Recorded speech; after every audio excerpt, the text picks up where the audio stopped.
कहानी के पिछले भाग में आपने देखा कि रूपा अपने जेठ को अपनी जिठानी की मदद करता हुआ देखकर उनसे हमेशा चिढ़ी रहती है और वह अपनी जिठानी को हमेशा नीचा दिखाने की कोशिश में लगी रहती है।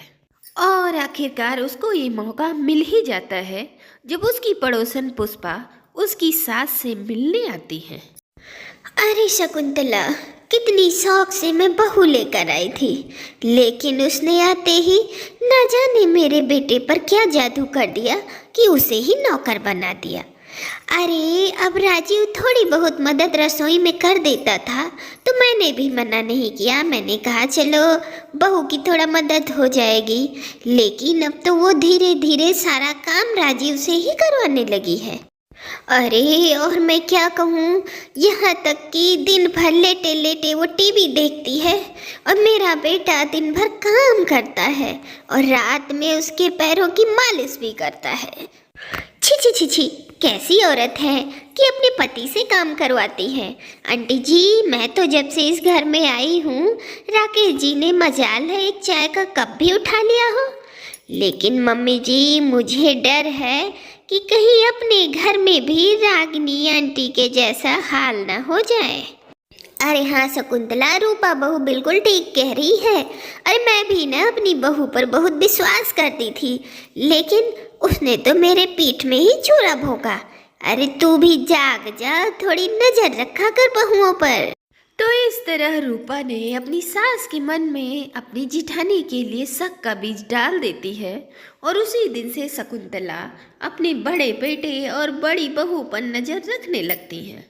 फिर अगले दिन जब सभी डाइनिंग टेबल पर बैठकर खाना खा रहे होते हैं कि रश्मि सबके लिए गर्मा गर्म रोटियां सेंक कर लाती है।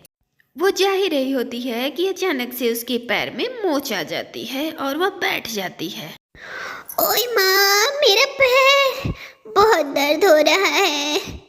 अब जिसे देखकर मोहन अपनी खाने की थाली छोड़कर फौरन रश्मि की तरफ भागता है। मैं इसीलिए तुमसे कहता हूँ कि दिन भर इतना काम मत करो। अब आ गई ना पैरों में मोच, चलो कमरे में, मैं तुम्हारे पैरों की मालिश करता हूँ। और यह देखते ही रूपा अपनी सास को इशारा करती है। अरे मोहन बेटा, अपनी खाने की थाली छोड़कर कमरे में मत जाओ। खाने का इस तरह अनादर नहीं करना चाहिए। क्या मम्मी, ये कैसी बातें कर रही हो? रश्मि को पैरों में इतनी बुरी तरह से मोच आ गई है और मैं बैठकर खाना खाऊं? अरे तू ऑफिस से आया है, थका हारा है, तू पति होकर बीवी के पैरों में तेल लगाएगा? नहीं, तू आजा, आ खाना खा। रूपा है ना, रूपा तेल लगा देगी। रूपा बहू, जाओ अपनी जिठानी के पैरों में तेल लगा दो। नहीं रूपा, तुम भी तो दिन भर घर का काम करती हो, तुम बैठो, बैठकर खाना खाओ। और वैसे भी रश्मि मेरी जिम्मेदारी है, वह अपना घर बार छोड़कर यहाँ मेरे लिए आई है, इसलिए उसका ख्याल रखना मेरा फर्ज है मम्मी। अब जब उसका दर्द कम हो जाएगा तो हम दोनों मिलकर खाना खा लेंगे। फिर मोहन रश्मि को लेकर कमरे में चला जाता है। अब और कोई सबूत चाहिए क्या मम्मी जी, कि अभी भी विश्वास नहीं हो रहा है? अरे वही तो मैं देख रही हूँ, हद हो गई है ये तो। मैं इतना समझा रही हूँ फिर भी उसको समझ में नहीं आ रहा है। पर ये भी तो ठीक है, बहू के पैर में मोच आई है तो मोहन का इतना करना तो बनता ही है। अरे आज मोच आई है और क्या बहू के पैर में रोज थोड़े ना तेल लगाता होगा। अब अगर ऐसा है तो रोज सुबह 7 बजे बाथरूम के पास मिलते हैं मम्मी जी। फिर अगली सुबह रश्मि बिल्कुल ठीक हो जाती है और बैठकर वह योगा करने लगती है। अरे बहू, कैसी है तू? अब मैं ठीक महसूस कर रही हूँ माँ जी, थोड़ा दर्द था पर अब वो ठीक हो गया है। अब रूपा शकुंतला को बाथरूम के पास लेकर जाती है, जहाँ देखती है कि मोहन रश्मि के कपड़े धो रहा है। कितना मजा आए रे बीबी के कपड़े धोने में। छी छी छी छी, मुझसे तो देखा भी नहीं जा रहा। भैया की क्या हालत हो गई है मम्मी जी, अभी तो आप देखते जाइए भैया क्या क्या काम करते हैं। अब मोहन कपड़े धोने के बाद अपने कमरे में जाकर झाड़ू लगाता है, पोछा लगाता है, बेडशीट बदलता है और फिर रसोई में जाकर अपने लिए खुद से लंच बनाता है। यहाँ बहू बैठकर योगा कर रही है और मेरा बेटा टिफिन बना रहा है। अब तो हद हो गई है, मैं और नहीं देख सकती। अब तो मुझे बहू से बात करनी ही पड़ेगी। एक बार मोहन ऑफिस के लिए निकल जाए, फिर मैं रश्मि से बात करती हूँ। अब मोहन सारा काम करके ऑफिस चला जाता है। फिर छिड़ती है घर में बहस। शकुंतला रश्मि के पास जाकर उससे कहती है, रश्मि बहू, आज तक मैंने तुम्हारे ससुर से एक गिलास पानी भी नहीं लिया और तुम मेरे बेटे से औरतों वाले सारे काम करवाती हो। इन सब का क्या मतलब है बहू? ये आप क्या कह रही हैं मम्मी जी? ऐसा क्या हो गया मम्मी जी? आज ये कोई नई बात तो है नहीं। आज तक तो आपने ऐसा कुछ नहीं कहा। और हाँ, आज तक भी आपने कभी ऐसे ससुर जी का नाम भी नहीं लिया, वरना इस घर में ऐसे भी लोग हैं जो अपने पति का नाम लेते हैं।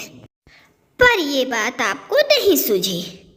अब ये इधर की उधर चुगली लगाने वाले ने अपना पक्ष छुपा लिया। चाहूँ तो मैं भी बहुत कुछ कह सकती हूँ मम्मी जी। अब वैसे तो इस घर में लव मैरिज अलाउ नहीं था, लेकिन कुछ लोगों के लिए ये नियम भी बदल दिए गए। पर क्या है ना मम्मी जी, मुझे चुगली करने की आदत नहीं है। अब इतना सुनते ही रूपा बोल पड़ती है, मैं समझ रही हूँ आपका इशारा किधर है भाभी जी। मुझे चुगलीखोर कहने की कोई जरूरत नहीं है, मैं चुगलीखोर नहीं हूँ। पर देवरानी जी, आपका नाम तो किसी ने लिया ही नहीं, फिर आपको क्यों मिर्ची लग रही है? कम से कम मैं अपने पति को अपने इशारों पे नचाती तो नहीं हूँ भाभी। नहीं, मैं अपने कपड़े धुलवाती हूँ, न मालिश करवाती हूँ। ओहो, ये बात है। अब जब अपना पति ही आपको नहीं अच्छा लग रहा है देवरानी जी, तो मैं क्या करूँ? और मैं एक बात कह देती हूँ मम्मी जी, अगर कोई बार बार मेरे और मेरे पति के रिश्ते पे नजर लगाएगा तो बात बहुत आगे बढ़ जाएगी मम्मी जी। फिर कुछ देर बाद रश्मि अपनी सहेली को घर बुलाती है, जो थोड़ी देर बाद एक क्लींजर को बुलाती है। ओ गॉड रश्मि, तुम्हारे रिश्ते को बुरी नजर लगी है। अब घर में ही दुश्मन बैठे हों तो कोई क्या करे। कोई बात नहीं रश्मि, मैं तुम्हें 2 ब्रेसलेट देती हूँ, एक तुम पहनना और एक अपने पति को पहना देना। इस ब्रेसलेट को पहनते ही तुम्हारे रिश्ते को किसी की नजर नहीं लगेगी, ये तुम्हें बुरी नजर से बचाएगा। अब इधर रश्मि अपनी सहेली कविता से कुछ और ही बात कर रही थी, पर रूपा उधर अपनी सास को जाकर कुछ और ही बात बताती है। अरे मम्मी जी, अब तो हद हो गई है। अब बचा कुचा जो भैया का सुख और सुकून रह गया है, उन्हें भी बस में करने के लिए अब तांत्रिक और ओझा से काम कराया जा रहा है मम्मी जी। हे भगवान, मेरे जेठ जी की रक्षा करना, बेचारे जेठ जी। बस अब यही बाकी था इस घर में। हे भगवान, न जाने इस घर में अब क्या होगा। और फिर हो जाती है घर में महाभारत शुरू। कौन सही कौन गलत, किसको हुई है गलत फहमी। अब बात इतनी आगे बढ़ जाती है कि दोनों बहुएं अपने अपने पति को फोन करके घर पे बुला लेती हैं। अरे रूपा यार, इन सब चीजों की क्या जरूरत थी? आखिर क्यों कर रही हो तुम ये सब? अरे इसमें रूपा बहू की गलती नहीं है, वो नहीं कर रही है, तू उसे करवा रहा है।